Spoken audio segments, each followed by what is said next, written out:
Coucou tout le monde, bienvenue sur la chaîne, ça fait longtemps, on se retrouve aujourd'hui pour la première vidéo de la chaîne de l'année 2023.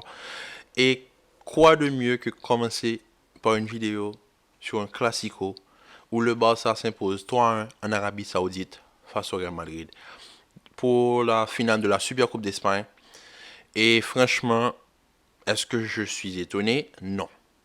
Parce que personnellement, j'avais fait une vidéo pré-match, comme on l'avait fait pendant la Coupe du Monde. Malheureusement, cette vidéo n'a pas été sortie pendant la semaine pour quelques raisons techniques. Je vous montre les images. Mais voilà, il y avait un problème avec mon micro et ça a pris beaucoup de temps, donc etc. Donc maintenant, tout est arrangé. Donc là, on a eu une démonstration de force du Barça. Mais est-ce qu'on peut classifier cette victoire par une démonstration de force du Barça ou une démonstration de la faiblesse du Real Madrid? Parce que j'aimerais revenir sur un point. On a un match où le Barça est maître du ballon. Mais le Barça, c'est pas la première fois où le Barça est maître du ballon, mais n'arrive pas à s'imposer. Parce que dans le football, il y a ce qu'on appelle le tempo. Tu peux ne pas avoir la maîtrise du match, la maîtrise de la balle, mais avoir la maîtrise du tempo. Qu'est-ce que j'appelle le tempo? Le tempo, c'est la gestion moment fort, moment faible. C'est-à-dire, pendant les moments faibles, tu sais défendre et tu sais ne pas encaisser. Et dans les moments forts, tu sais attaquer et tu sais marquer. Et tu as un ratio positif en termes de rendement offensif. On va prendre un exemple simple pour illustrer mes mots. Euh, le match Real Madrid-City où le Real perd 4-3. Dans ce match, on a une équipe de City qui est maître de la balle. Le City est maître du jeu, littéralement. Mais City ne donne pas le tempo du match. Quand on regarde le ratio du match, le Real a marqué 3 buts. Mais combien d'actions le Real s'est créé pour avoir 3 buts? Ils ont eu 4 actions, dont 2 buts et un tir au but. Ce qui fait un pourcentage de 75% d'efficacité. Face à City, qui eux ont créé plus d'une vingtaine d'occasions dangereuses, maintenant sur ces 20 occasions dangereuses, ils ont exactement 8 occasions franches, et sur les 8 occasions franches, ils ont 4 buts. C'est-à-dire une moyenne de 50% de rendement sur les occasions franches, mais seulement 25%, pas même 25%, 5% d'efficacité sur le match. Et un match maîtrisé. Tout le monde ne comprenait pas comment le Real a fait pour sortir vivant de ce match. Et c'est pour ça que les Madrilènes, à la fin du match, ils ont perdu. Mais pour eux, c'est comme s'ils avaient gagné. Parce qu'ils ont su gérer le tempo. Ils ont su imposer un tempo à City. Où City attaque, mais attaque en vague. Mais fais attention. Parce que oui, tu es maître du jeu, mais est-ce que tu es maître de tes moments faibles? Parce que tes moments faibles, c'est quoi? C'est quand le Real va attaquer et le Real attaque. 4 fois, ils ont 3 buts. Toi, t'attaques pendant tout le match, tu fais 4 matchs, tu fais 4 buts. Donc ça, c'est quelque chose que le Barça a su imposer aujourd'hui au Real. C'est ils ont imposé le tempo du match. Et là, on a eu un Real Madrid inquiétant. En post-Coupe du Monde, on a un Real Madrid inquiétant. Défaite face à Villarreal, un match étiré face à Valence, une défaite face au Barça. Comment dire? Post-Coupe du Monde, je ne reconnais pas certains joueurs. Et aussi, non seulement on a eu une démonstration de force du Barça, mais aussi on a eu la preuve que le jeu du Real est purement stéréotypé. On n'a pas un joueur qui puisse faire la différence si on ne passe pas forcément par Vinicius du côté gauche et Valverde du côté droit. Et que ces deux joueurs post-Coupe du Monde, Vinicius est un petit peu fatigué, c'est normal, il a joué toute la première partie de saison, il a joué toute sa Coupe du Monde, ok? Certes, n'est pas arrivé en semi-finale ou quoi que ce soit, mais quand même, ils ont fait quart de finale. Donc, ils sont fatigués parce qu'il y a les voyages. Le voyage de l'Espagne au Brésil, Brésil, Qatar, Qatar, Brésil, Brésil, Espagne. Il est fatigué. Rodrigo, la même chose. Militao, la même chose. Et même si Militao et Vinicius, ils ont tenu tout le match, quand même, il y a ce qu'on appelle la fatigue et la gestion aussi du mental. Parce que tu viens de perdre une Coupe du Monde de manière assez spectaculaire au tir au but face à la Croatie. Anyway, ce que je veux dire par là, c'est que on a un lot de joueurs de retour hyper fatigués et mentalement, ils sont pas là. Et l'exemple le plus concret, parce que pour Vinicius et les Brésiliens, on peut dire c'est la fatigue, mais en termes de rendement, on a l'exemple type Fede Valverde. Valverde, post-Coupe du Monde, on ne le reconnaît pas. Personne ne comprend la transition entre Valverde pré-Coupe du Monde et Valverde post-Coupe du Monde. C'est deux joueurs différents. Avant la Coupe du Monde, Valverde, dynamique, impuissant, voilà, il avait tout. Il avait le bagage complet du milieu de terrain complet. Et là, on retrouve un Fede Valverde, pas sûr de lui, il va pas vraiment au pressing, il fait un demi-pressing.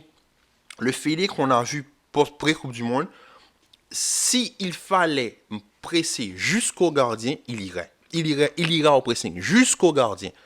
Aujourd'hui, je vois un Fede qui s'arrête en bout de course. Il arrive, Koundé a le ballon, Araujo dézone un tout petit peu, Vinicius va au pressing sur Araujo. Koundé ne trouve pas de solution à part retourner sur Ter Stegen ou bien balancer. Fede, il est plus à dire Vinicius viens m'aider, viens m'aider à gérer Koundé. Et Vinicius dézone, Koundé fait la passe pour Araujo qui trouve une ouverture. C'est-à-dire on n'a pas le même joueur. Et là, franchement, le Barça, à contrario du Real Madrid, ils ont su passer outre la Coupe du Monde. Ils ont su imposer pendant un certain temps, pendant les 2 derniers matchs du Barça, pas un beau jeu, mais un jeu efficace. Mais quand ils doivent mettre le pied sur le ballon et jouer un grand match, ils l'ont fait aujourd'hui. Et c'est pour la première fois sur l'ère Xavi que le Barça me donne un beau visage. Et là, franchement, j'ai été épaté par la maîtrise du ballon. Et là, même là, on peut dire, on retrouve même un Busquets. Busquets qui se retrouve à faire une touche qu'il avait l'habitude de faire. Et là, il est bien. Quand Busquets joue dans une équipe qui joue comme ça, qui impose le tempo et qui a la maîtrise du ballon, il joue bien. Frenkie de Jong, finalement, on lui donne du temps de jeu. S'il était temps, parce que Frenkie de Jong, c'est lui le futur du Barça. Et j'en ai marre de le répéter à tout bout de champ. Frenkie de Jong devrait jouer le plus souvent possible. En début de saison, ça n'était pas le cas. Après sa Coupe du Monde, Xavi a finalement ouvert les yeux et se dire j'ai un joyau entre les mains, je dois savoir comment le polir et me donner ce diamant qu'il a au pied. On l'appelle the Dutch Pass Master. C'est-à-dire, c'est le maître, c'est le joueur hollandais qui est le maître des passes. Donc, tu peux pas me dire que tu avais ce joueur-là, tu le mets sur le banc, au lieu de trouver un système et l'incorporer dès le début de saison, tu es là dans ton système avec que Busquets en sentinelle. Regarde maintenant que tu intègres Frenkie de Jong à l'équipe, regarde l'apport que De Jong donne. À ce moment-là, tu retrouves un Busquets, pas à son prime, mais quand même un bon Busquets. Un Busquets qui peut jouer. Et là, c'était beau à voir. Xavi et Pedri. Pedri en tant que faux ailier, mais au fait, le vrai ailier, c'est Gavi. Gavi et Pedri, ils ont permuté tout le long. Tout le long. Et ça, c'était la clé pour battre le Real. C'est la permutation constante entre ces deux joueurs. Franchement, moi, il n'y a qu'une chose à dire. Félicitations au Barça. Premier titre sur le Xavi. J'espère qu'ils continueront à gagner et ils continueront à aller chercher d'autres titres. Maintenant, ils vont jouer une Ligue Europa face à Manchester United qui vient de taper City hier.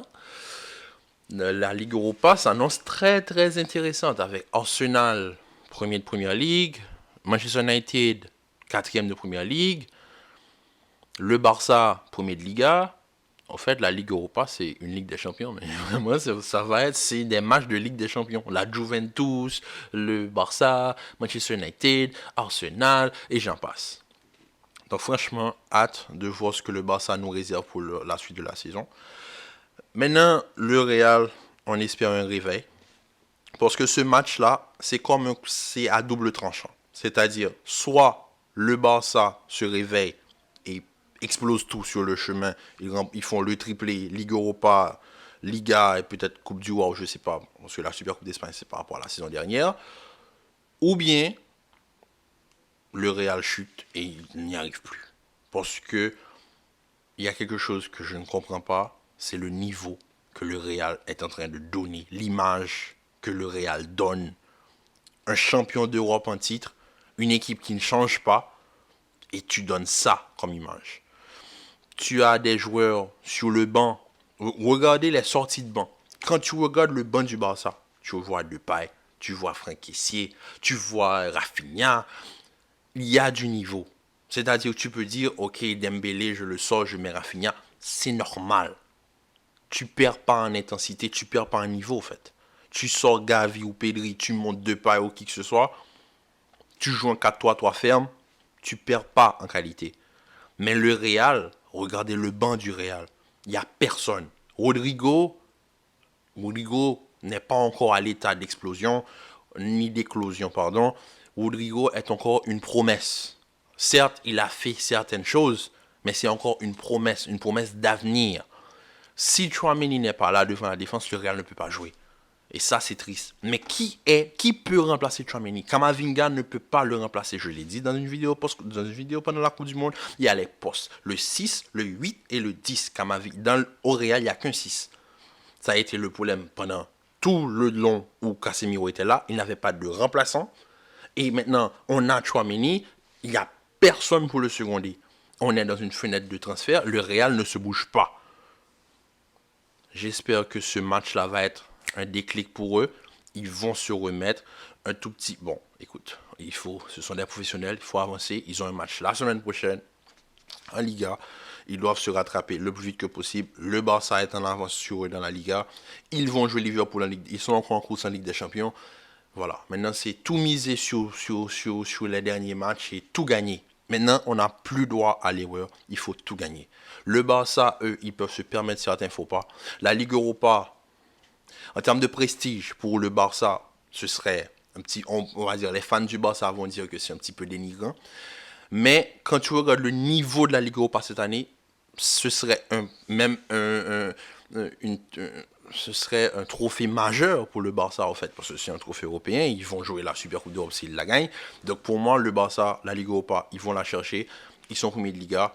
Ils viennent de remporter leur première Coupe de l'année. Ils sont tranquilles. Ils sont tranquilles, posés. Maintenant, ils vont juste aller jouer et gérer. Ils vont pas faire d'erreur. Et si le Barça fait un faux pas, le Real doit le rattraper. Le Real doit les rattraper immédiatement parce que si le Real les laisse prendre de l'avant, c'est mort. C'est mort. J'ai jamais vu le Barça premier et laisser le Real les dépasser. Si c'est pas le Barça qui fait des erreurs, le Real va jamais les rattraper. Le Barça, même sur l'époque de Luis Enrique, de Valverde, qui que ce soit, si c'est pas le Barça qui perd les matchs, le Real ne va jamais les rattraper. C'est simple. Je me rappelle de la saison où Zidane, 2021, ouais, 2020, je me rappelle pas, je pense 2019 ou 2000, je me rappelle pas. Mais il y a un trophée où il y a la Liga, où le Barça a 12 points d'avance, mais ils ne font que des matchs nuls, et le Real leur passe devant. Le Real gagne le Classico du retour, et là, c'est fini. Et là, le Real a géré les 2 points d'avance. Donc, le Barça, ils vont essayer de tout gagner en attendant le prochain Classico décisif de la Liga. Et là, le gagnant de ce match-là, si les deux ne perdent pas jusqu'alors, on saura qui sera le futur champion de ce championnat. En tout cas, ça a été un plaisir de vous faire cette vidéo. Sur ce, prenez soin de vous, partagez la vidéo, likez, commentez et surtout, on se retrouve bientôt.